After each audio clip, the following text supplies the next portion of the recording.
So welcome to this segment. এই সেগমেন্টে আমরা কথা বলা শুরু করব হচ্ছে নৈতিকতা সংক্রান্ত বেসিক ইনফরমেশনগুলো নিয়ে। So as you can see, নৈতিকতার ইংরেজি প্রতিশব্দটা হচ্ছে মোরালিটি। মোরালিটি মানে হচ্ছে নৈতিকতা। ইংরেজি এই শব্দটা এসছে কি একটা ল্যাটিন শব্দ থেকে। হ্যাঁ, এই যে প্রশ্নগুলো খুব গুরুত্বপূর্ণ। কোন শব্দটার উৎপত্তি কোন ভাষা থেকে হয়েছে, অরিজিনটা, এটা কিন্তু প্রায়ই কোশ্চেন করা হয়। ল্যাটিন নাকি এটা কি মানে ফ্রেঞ্চ, বিভিন্ন জায়গায় প্রশ্ন আসে। হ্যাঁ, তো যাই হোক, মোরালিটি শব্দটা এসেছে ল্যাটিন শব্দ থেকে। এর সঠিক অর্থ হচ্ছে কি আচরণ বা চরিত্র। আবিধানিক অর্থটা হচ্ছে আচরণ বা চরিত্র।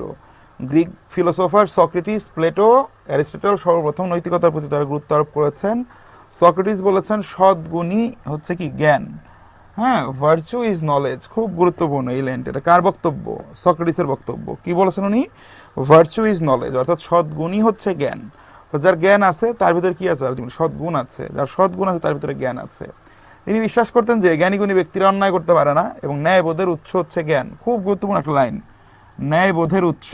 আপনি যে ন্যায় করবেন, ন্যায় অন্যায়ের মধ্যে যে পার্থক্য করবেন, এটা করতে পারা মানে আপনি কি জ্ঞানী, আপনার ভিতরে জ্ঞান আছে। যে জ্ঞানী সে অবশ্যই কোনটা ন্যায় কোনটা অন্যায় সেটা বুঝবে, সেটা জানবে, এটাই ধরে নেওয়া হতো। যদিও বর্তমান বাস্তবতায় কিন্তু ব্যাপারগুলো সবসময় মোটেও সেরকম না।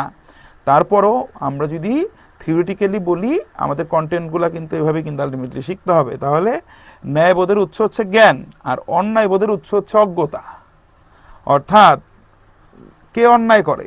যে অজ্ঞ, যে ইগনোরেন্ট, সে হচ্ছে অন্যায় করতে পারে। আর যে নলেজেবল, সে অবশ্যই কি করতে পারে না, সে কখনো অন্যায় করতে পারে না। এটা ছিল সেই মুহূর্তকার কি কনসেপ্ট। ওকে, তাহলে হচ্ছে কি ন্যায়বোধের উৎস হচ্ছে জ্ঞান এবং অন্যায়বোধের উৎস হচ্ছে অজ্ঞতা। খুব গুরুত্বপূর্ণ লাইন। পরবর্তীতে বিভিন্ন রোমান দার্শনিকরা প্রথাগত আচরণের অর্থে তারা একটা শব্দ ব্যবহার করতেন, ম্যাস, এবং এই ম্যাস শব্দটা থেকেই মোরাল বা মোরালিটি শব্দটার উদ্ভব ঘটেছে। অর্থাৎ মোরাল বা মোরালিটি শব্দের সাথে কিন্তু দুইটা উৎসের কিন্তু রিলেশন আছে। একটা হচ্ছে এটা ল্যাটিন, সরাসরি মোরালিটি শব্দটা এসেছে ল্যাটিন শব্দ থেকে। আবার রোমান যে দার্শনিকরা ছিলেন তারা যে শব্দটা একটা প্রয়োগ করতো ম্যাস, এই এমএস ম্যাস শব্দটা থেকে কিন্তু অনেকে বলা হয় পরবর্তীতে মোরালস আসছে, তার ফলশ্রুতিতে মোরালিটি আসছে। তো এখানে কিন্তু দুইটা কনসেপ্ট আছে। ওকে, আচ্ছা। এখন বেশ কিছু ওই যে বললাম বিখ্যাত ফেমাস কিছু ফিলোসোফার আছেন, ওনারা এক একজন নৈতিকতাকে একভাবে সংজ্ঞায়িত করেছেন।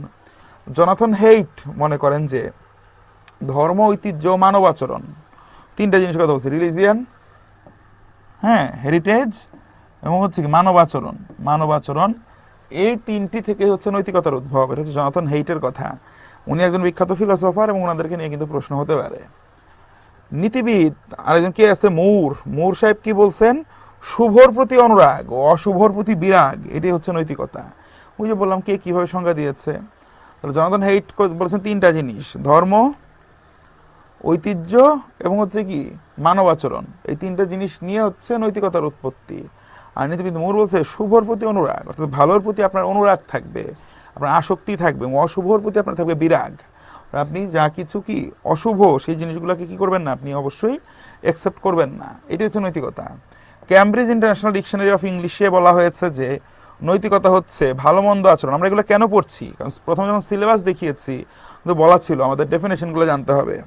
হোয়াট ইজ, আমাদের এই জিনিসগুলো জানতে হবে। হ্যাঁ, আমাদের হচ্ছে নৈতিকতা, মূল্যবোধ, সুশাসন, প্রত্যেকটা জিনিসের ডেফিনেশন, উপাদান, বেনিফিটস, কম্পোনেন্টস বা এলিমেন্টস, সোসাইটিতে এগুলো কী প্রভাব রাখে, ইন্ডিভিজুয়াল নাগরিকের জীবনে কী প্রভাব রাখে, আইডিওলজি প্রতিষ্ঠা কীভাবে কী প্রভাব রাখে, সামগ্রিক জিনিসই কিন্তু সিলেবাসের অন্তর্ভুক্ত। ওকে, এই জন্য আমরা ডেফিনেশনগুলো দেখতেছি। তাহলে ক্যামব্রিজ ইন্টারন্যাশনাল ডিকশনারি অফ ইংলিশে বলা হয়েছে যে নৈতিকতা হচ্ছে ভালো মন্দ আচরণ, স্বচ্ছতা, ট্রান্সপারেন্সি, সততা, অনেস্টি ইত্যাদির সাথে সম্পর্কযুক্ত একটি গুণ। নৈতিকতা হচ্ছে একটি গুণ যা প্রত্যেক ব্যক্তি আইন বা অন্য কোনো বিষয়ের থেকে বেশি গুরুত্ব প্রদান করে। অর্থাৎ আইনের থেকে নৈতিকতা অনেক ঊর্ধ্বে। নৈতিকতা হচ্ছে একদম একান্ত ইনহেরেন্ট ব্যক্তির, ঠিক আছে। সে হচ্ছে কি তার কোনটা ভালো কোনটা মন্দ, ভালো মন্দ আচরণ, তার স্বচ্ছতা, তার সততা ইত্যাদির সাথে সম্পর্কযুক্ত যে গুণটা, সেই গুণটাই হচ্ছে তার নৈতিকতা। এটা কে বলছে? ক্যামব্রিজ ইন্টারন্যাশনাল ডিকশনারি অফ ইংলিশে নৈতিকতার বা মোরালিটির এই সংজ্ঞা দেওয়া হয়েছে।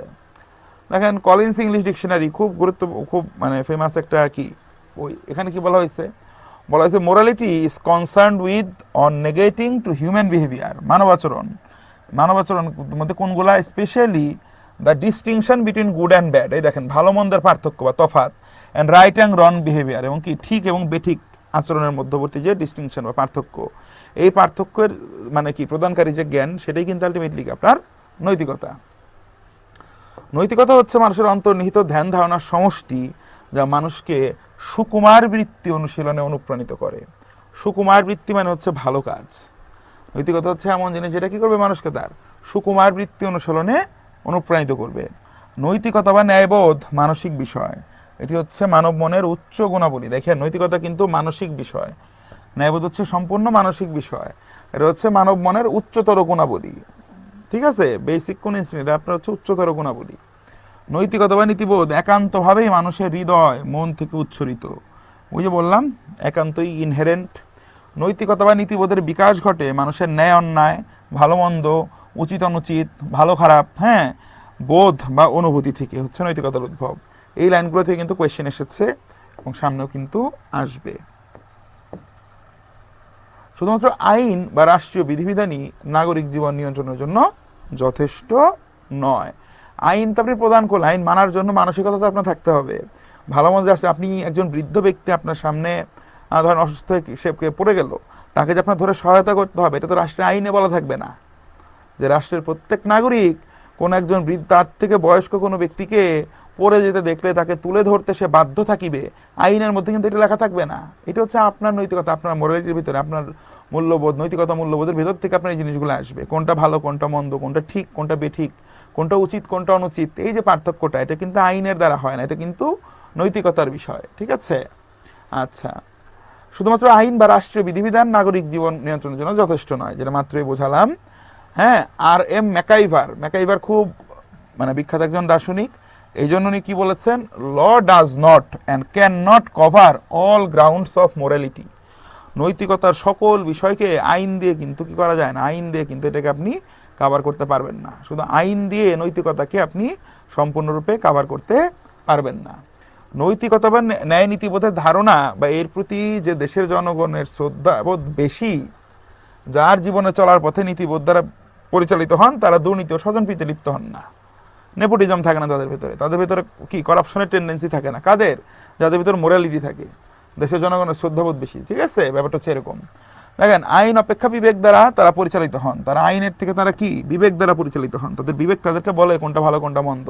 তো তারা নৈতিক মানুষ, তারা নীতিবান মানুষ। নীতিবান মানুষ এই যে ভালো মন্দ, উচিত অনুচিত, ন্যায় অন্যায় ইত্যাদির মানদণ্ডে নিজেরাই চলার চেষ্টা করে। তাদেরকে আইন দ্বারা বলতে হয় না, এই তুমি ঘুষ খাও না, এই তুমি কিন্তু এই কাজটা করতে পারো না। সে তার বিবেক দ্বারাই, তার বিবেক তাকে পরিচালনা করে। এই জন্য নৈতিকতা একান্তই মানবিক একটি গুণ।